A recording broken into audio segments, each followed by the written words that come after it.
So we're playing Magic while people aren't here yet. Ang tagal ko na naglalaro yun gamit sa Yung app? No, yan o, yung likod. Para on theme. Ano ka po? Iba yung sa'yo, ba't hindi yung search foil art? Legit. Ito pala feeling ng Commander.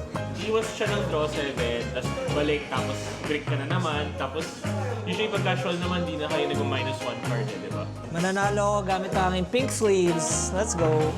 I will draw. Lalagay ko... Hindi ito yung binigay mo, di ba? Pero magkatulad sila. Eh, na-assist lang. Choose a creature. There you go. Yes. Almost the same. So may ganun pala. Parang hindi ito yung kasi naalala ko may foil siya eh. Oh, di ayos. Mas optimize yung land mo. Noted! I'm scared. Interesting daw sabi ni TJ. So may sinabi si TJ. Basta ang point nun, si TJ yung kalatalunan. Pag hindi ko magets, ikaw yung kalaban. And he draws 2, 4, and then 6.